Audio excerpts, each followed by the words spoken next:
Alrighty. Hello everybody. This is Kirusha here, and now, before we do start, let's give a brief little review. In the last part, a number of things have happened.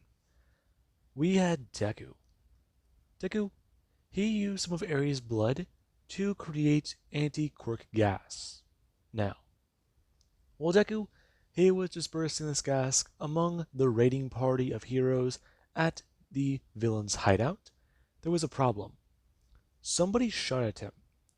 They shot at him from somewhere over half a mile. And Deku, he could not find their mind. Within that entire area, he found nobody aiming down the barrel of a scope. And that concerned him. However, later, he discovered something.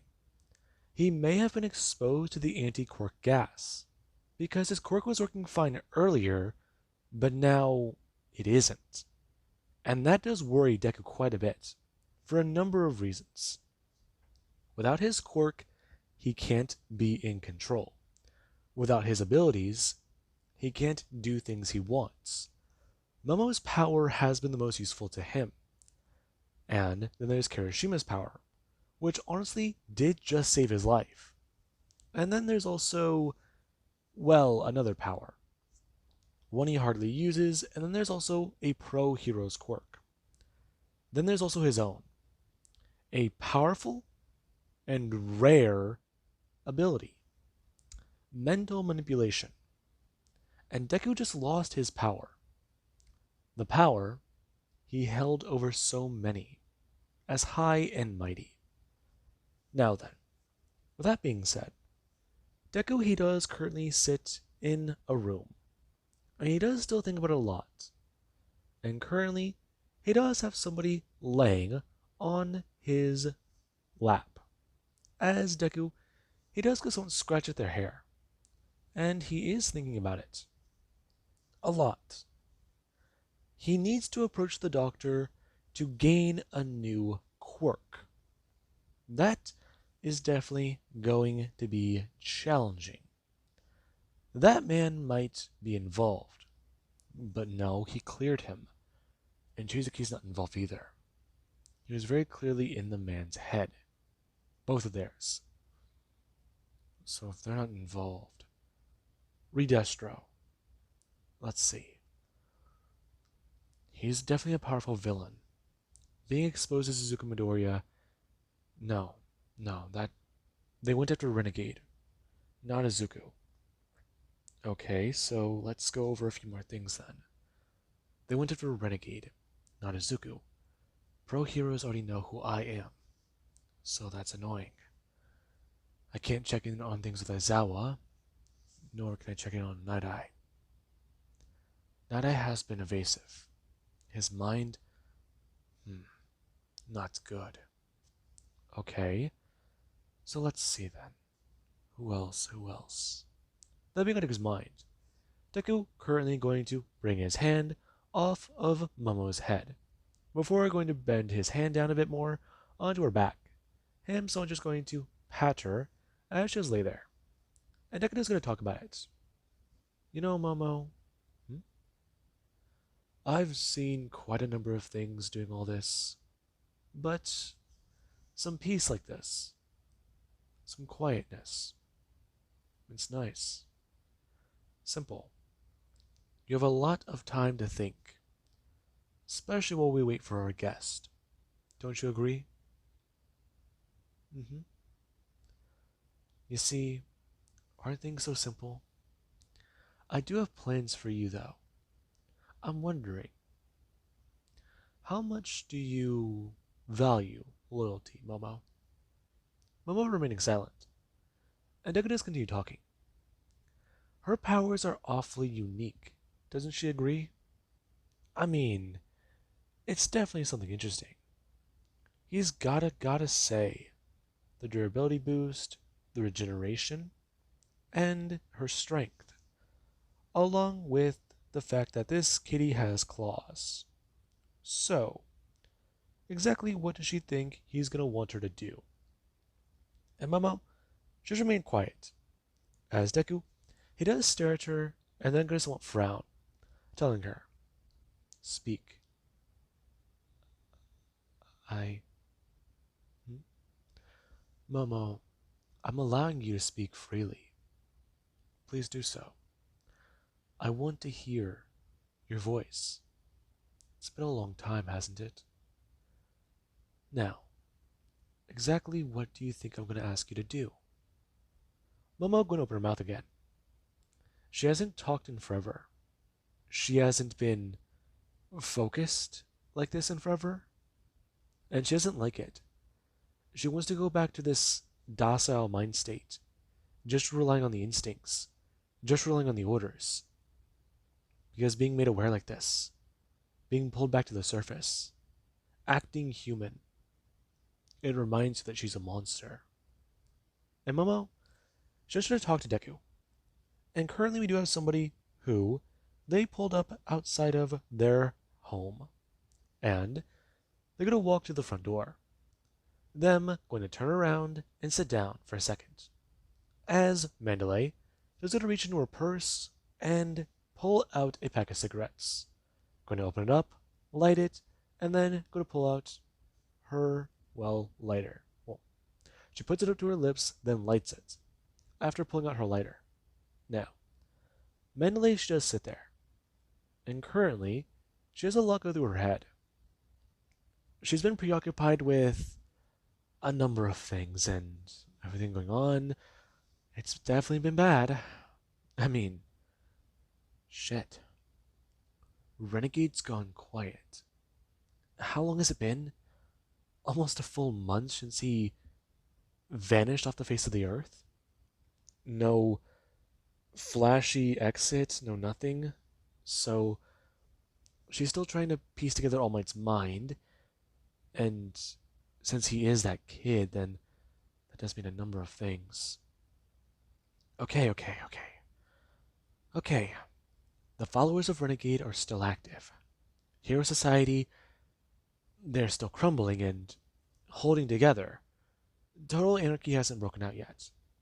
The heroes, they've been able to keep the cork-destroying drug under wraps, and while that has been a hard thing to sell to the public, it hasn't been impossible. Renegade's not there to announce it, yell it to the clouds, shout it from the fucking rooftops, and make people echo his very voice. And currently Mandalay, after she's going to finish her cigarette, she's going to actually turn.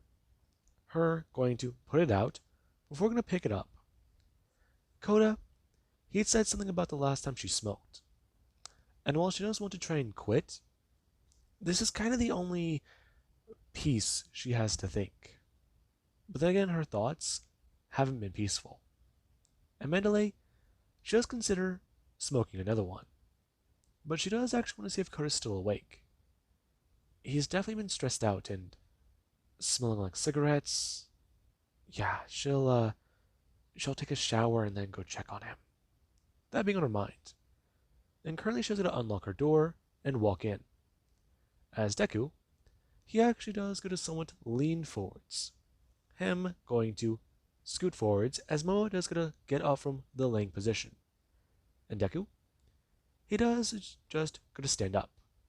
Him walking over and sitting down into the chair he was in about an hour ago. It was uncomfortable, and he definitely did not want to be there all night. Now, Deku is going to sit down. Him bringing up his left leg, and then going to fold it over his other leg. As Deku does sit there, you do actually have a Momo is going to walk over. Her going to actually sit on Deku's lap, as Deku is going to bring his hands up, wrapping them around Momo. Now, Mandalay currently does going to walk inside. Her walking in and looking around. And Deku, he does going to do one thing. Bring up his left hand and light on. Now, Mandalay does going to freeze. Her turning her head and expecting something different. No. Hello, Miss Mandalay. Now, Mandalay does go to throw up her hand. However, Deku, he does go to bring his other hand up and put a bowl over his head. Him talking about it with her, as he's going to pull a gun from the couch cushion. Up, up, up, up, up. No. Sit down. No. Menelaita's gonna do so. And she does is gonna stare at Deku. Her looking back towards Momo and diving into her mind. And Momo, from what she has seen already, oh fuck me. Her sitting there. And she's just gonna wait. Before Deku, he does get somewhat sit backwards, expressing to Mandalay, alright, well now, isn't that nice? Isn't that fun? We thought you were dead. Not that simple. It's nice to see you again, Mandalay. You have a lovely place. I can't believe that you're actually here. Why not? I wanted to come see one of my old teachers. I was never a teacher of you. Of course you were, Mandalay. You taught me so much. How to handle my own abilities, how to handle my own quirk. Honestly, I do have to say, it's quite nice, isn't it? Sitting down again, talking to a teacher of mine. Except I don't have to put on this so annoying face, nor facade. You know the one. Mandalay, you know I'm here tonight. I'm assuming you've already looked into Momo's head, and you already know my little plan. But you also know the problem. You can't take me down without taking her down. I mean, she is obviously stronger than me. Deku leaning forwards, with the bowl still on his head. And Mandalay just stared daggers at Deku. Her angry. And Deku? He does get someone to bring his hand up. Him grabbing on to Momo by her hair, expressing. Him still going to lean forwards and pull Momo backwards, as he does set his head on her shoulder. She has all the power. He's strong, yes, don't get him wrong. But she's just in another league. You know? So, here's how things are going to go. Instead of her planning to try and lobotomize Momo, put her out of her misery, or shut her brain down, here's what's going to happen. If she does attempt to do that, he is going to activate the bomb he put in Koda's room, and the boy will die. He does have a few simple things. A few simple things he just want to tell her. He already does have a prodigy in the works. Someone who he's being a mentor to. And, well, Koda would be a good example to set for her. He's not going to do that. You know, little too young right now. Seeing all that grotesque violence, especially after what she's been put through, she's not ready. She'll embrace it one day. He knows she will. But today is not that day. And right now, Mandalay does stare at Deku horrified. The idea of killing or turning him into a Nomu, he can't be serious. It makes her scared and honestly pissed off. Her glaring at Deku with anger. And Deku, he just go to pull back the hammer on the gun, expressing to her, you know, he came here peacefully tonight. He does want her to know that. So what do you want from me? Come with us, now. Honestly, I am willing to take the boy, but his waterworks quirk, not useful at all. It is useless and will do nothing to help me. That's all you care about. Of course it is. Everyone knows it. Deku bring his hand up, and grabbing Momo by the face, turning her head towards him and asking her, what exactly does she think her purpose is? Please, tell the hero, before they decide to drag off somebody with more potential. And right now, Momo does get to stare at the hero. The look in her eyes and the sadistic smile on her face. It already does tell Mandalay everything. And Mandalay, yeah.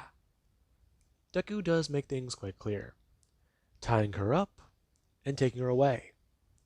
And there actually is the next morning. Koda does find a handwritten note. He finds it written in brown ink. And honestly, it's so. Oh god, it smells so weird. And that was only the beginning. Koda, he opened it. And whenever he read what was inside, he called the police. He's heard about this renegade guy. And apparently, it being Izuku Midoriya, that's pretty bad.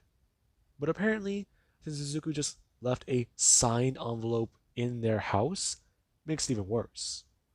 And Koda, yeah, he's brought in for questioning. Because all he really does know is last night he came home and went to sleep. And that's all he really does remember. Now, we do currently pick up with somebody else. As right now, they're back at home. They're thinking about it a lot. Toga has already told her parents. And her parents, they're supportive, yes, but there's still one issue. She's not even 17 and she's pregnant. And they are pissed. They wanted their daughter to have a better life. I mean, to be a good person, to make something of herself. Yes, she's a UA dropout, but whatever she's doing right now, I mean, just taking time to herself, seeing this guy she talked about. I mean, he got her pregnant and he hasn't even come to talk to them, call her or anything. She calls him. Yeah, he's busy, and yeah, he's not this psycho she used to date, but how does she even know she's safe? I mean, if Deku wanted to come back and kill her, he would. And the fact that that has not happened has given her parents a few things to go on. However, Toga is unsure. She's had time to think, time to step away, and she started to recognize a few things. She talked to Ochako at the hospital. She went to go see her as Toga, a friend. She liked Ochako. Yes, Ochako was a part of the plan and, well, she was going to be thrown away eventually, but Toga didn't know how she'd be thrown away, how she'd be tossed out. Because when she went to go see her, she discovered a few things. Especially nowadays. Because Izuku, he is going to be a father, but not to just one child. And Toga is concerned. I mean, she asked Deku the question once, and it told her everything. I mean, he answered it so matter of factly and just, there you go, that it took her a second to actually think. It made her question things. Yes, he's busy, but he always made time for her. He always took a second to talk. But with all these moving parts around, she's thinking for herself again. She's not following him around. And nowadays, being at home, being around her parents again, talking about the old strange habits, and honestly trying to just prepare, it told Toga a bit. Deku doesn't care if Ochako keeps that baby. She can kill it for all he cares. That's what he said, word for word. And Toga? It made her reevaluate things. She loves Izuku, don't get her wrong, but the way he acts with everybody else. I mean, the way he acts with Ibarra. I mean, Ibarra, she's losing her mind. Yes. Well, she has a fascination with blood. Hers is with pain and purity. I mean, she's obsessed with Deku being this thing in her head. There's Jiro. Deku is trying to reform society, but the way he's going about it, it's bad. People are killing each other in the streets, and that's just putting it lightly. They wanted heroes to be monitored, exposed for being corrupt, or just actually have somebody look over their shoulder and review what they do, because they're a lot more like the police than they'd want to admit. And even the police had problems in the past and still nowadays. I mean, certain problems can go away, certain ones can be fixed, but others are created because of it. And Toga, she had to think about this. She approached the idea of Izuku as her boyfriend. But when it comes to these people, what is Izuku to them?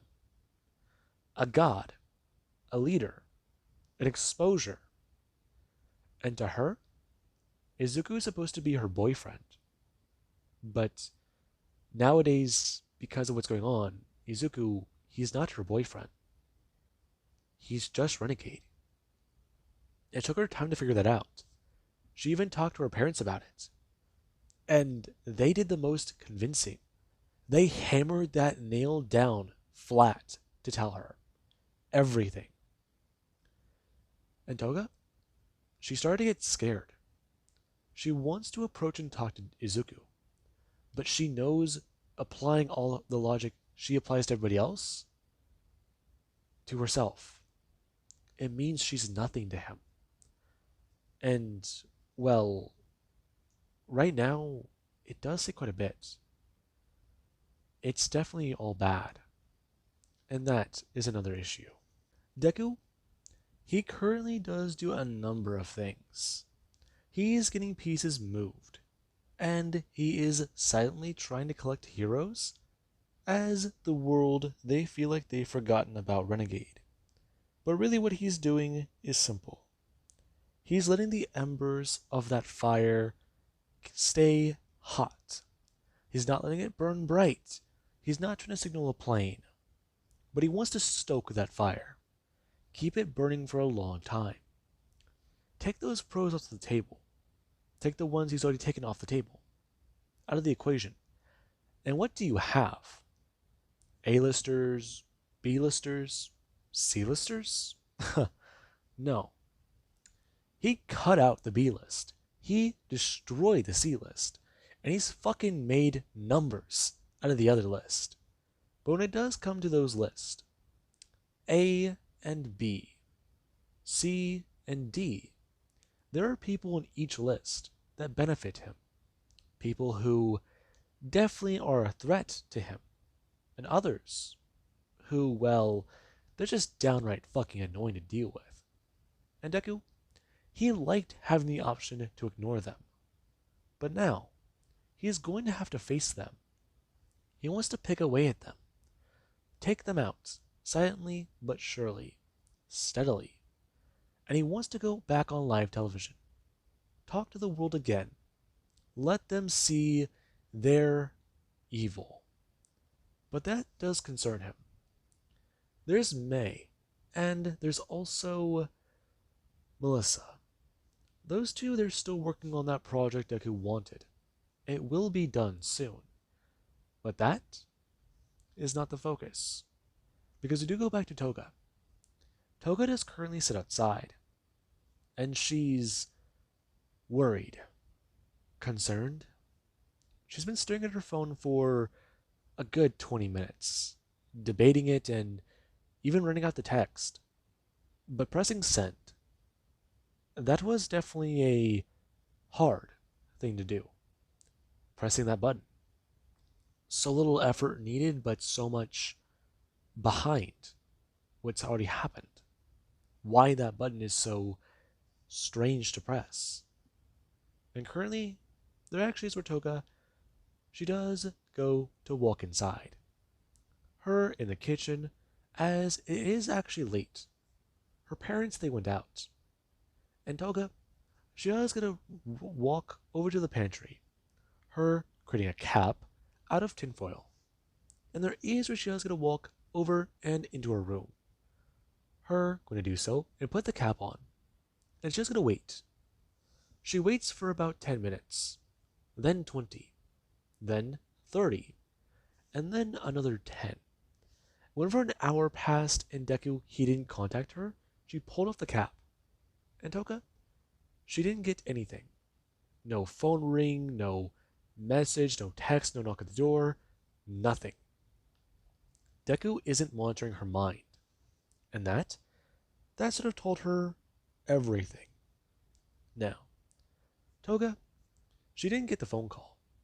However, she was going to make a phone call, and we do currently cut to a building, one that has been somewhat cleaned up, but is still somewhat broken. Now, currently that building, it does house a few people, and among them is Ochako and Bakugo. As Ochako is going to answer the phone. Hello? Toga? Hi, Ochako. Can I talk to you? Hey, listen, right now is not really a good time. I want you to come by. Hmm? What are you talking about? Ochako, I know what Izuku did to you. I'm. Did he ever. No, not me. He was kinder to me, but it's all an act. What are you talking about? It's all an act. I'm sorry. I didn't know he'd do this to you. The Red Queen is you, isn't it? Yes. Listen, I called because you you helped kill my friends. I know. You you don't understand what he did. He he just Ochako, I'm pregnant too. What? Yeah, a little over a month. You? Little over little over 2 weeks. I'm not exactly sure. I I don't you I'm I'm sorry. I know. I'm sorry too. Listen, come by my place. My parents aren't home. I can convince them to let you stay for a second and I can tell you everything. If it makes you feel any better, I'll even turn myself into the police. I I'm sorry. I didn't know if I knew anything at all about what he was like whenever I met him, then none of this would have happened. I, I'm I'm sorry. Toga, I thought me and you were friends. We are. If we're friends, then why? Why lie to me? Why not try to be a hero? My quirk. What about your quirk? Yes, it's villainous, but what you do with it is ultimately what decides that.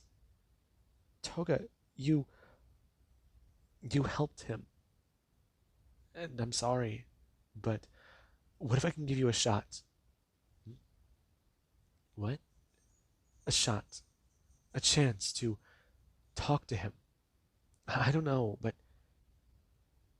I can give you an opportunity to see him, find him maybe, take him down.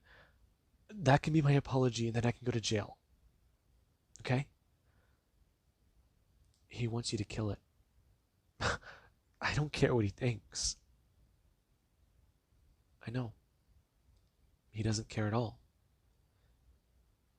You finally see that.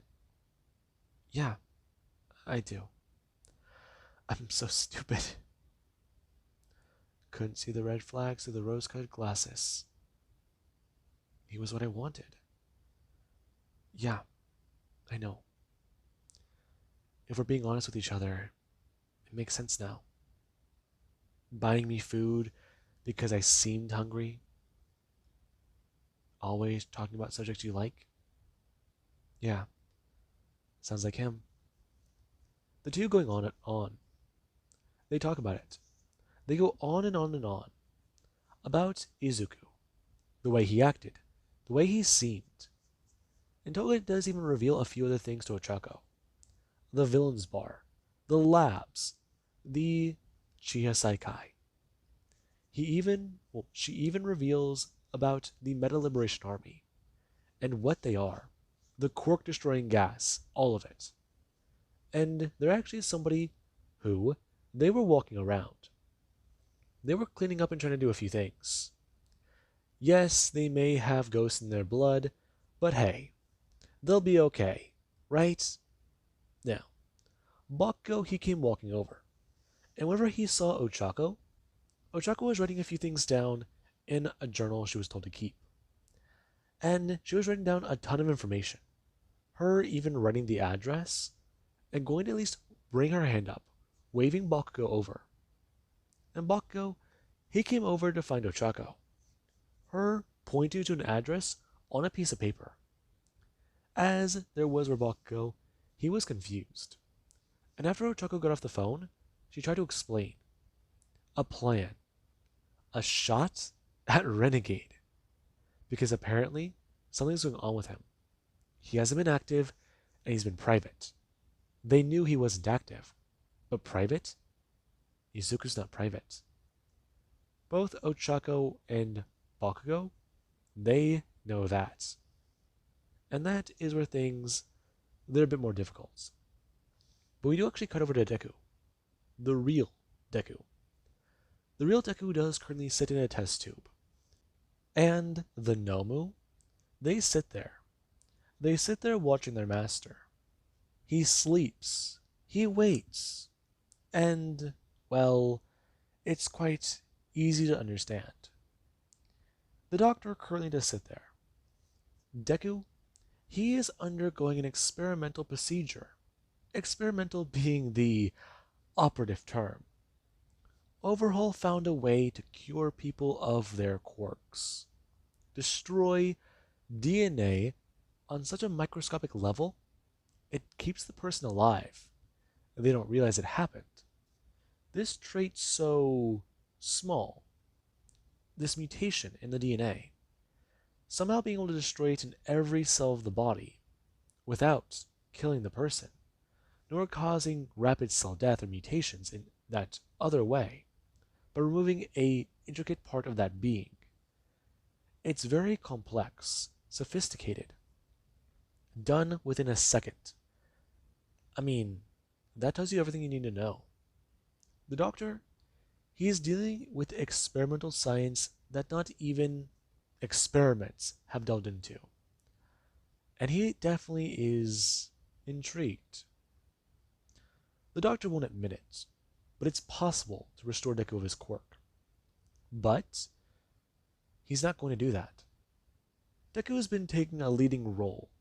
He's been riding that high horse the whole damn time.